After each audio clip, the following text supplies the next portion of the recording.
ಈ ರೀತಿ ಪೆಟ್ರೋಲ್ ಹಾಗೆ ಡೀಸೆಲ್ನ ಬೆಲೆ ಹೆಚ್ಚಳವಾಗ್ತಾ ಇದ್ದ ಹಾಗೆ ಕೊಪ್ಪಳದ ಪೆಟ್ರೋಲ್ ಬಂಕ್ನಲ್ಲಿ ನೋ ಸ್ಟಾಕ್ ಬೋರ್ಡ್ ಕಾಣಿಸ್ತಾ ಇದೆ. ಭಾರತ್ ಪೆಟ್ರೋಲ್ ಬಂಕ್ನಲ್ಲಿ ಪೆಟ್ರೋಲ್ ಖಾಲಿಯಾಗಿದೆ. ಬಂಕ್ನಲ್ಲಿ ಕೇವಲ ಡೀಸೆಲ್ ಮಾತ್ರ ಲಭ್ಯ ಅಂತ ಹೇಳ್ತಾ ಇದ್ದಾರೆ.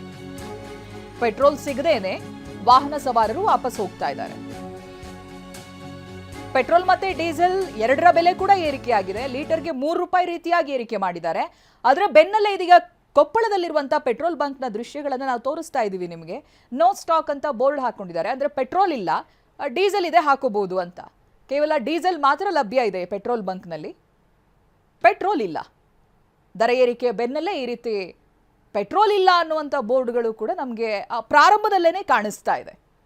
ಲೀಟರ್ಗೆ ₹3 ಪೆಟ್ರೋಲ್ ದರ ಏರಿಕೆಯಾಗಿದೆ. ಹಾಗಾಗಿನೇ ಜನ ಆಕ್ರೋಶ ವ್ಯಕ್ತಪಡಿಸ್ತಾ ಇರೋದು. ಯಾವ ರೀತಿಯಾಗಿ ಸಮಸ್ಯೆ ಆಗ್ತಾ ಇದೆ, ಪ್ರತಿ ಹಂತದಲ್ಲೂ ಕೂಡ ಬೆಲೆ ಏರಿಕೆಯ ಬಿಸಿ ತಟ್ಟುತ್ತಾ ಇದೆ. ಅದರ ಜೊತೆಗೆ ಈಗ ಪೆಟ್ರೋಲ್ ಡೀಸೆಲ್ ದರ ಏರಿಕೆ ಆಗುತ್ತೆ. ನಿಮಗೂ ಗೊತ್ತೇ ಇದೆ, ಯಾವಾಗ ಪೆಟ್ರೋಲ್ ಮತ್ತು ಡೀಸೆಲ್ನ ದರ ಏರಿಕೆ ಆಗುತ್ತೋ ಟ್ರಾನ್ಸ್ಪೋರ್ಟ್ ಮೇಲೆ ಅದರ ಪರಿಣಾಮ ಬಿದ್ದೇ ಬಿಡುತ್ತೆ.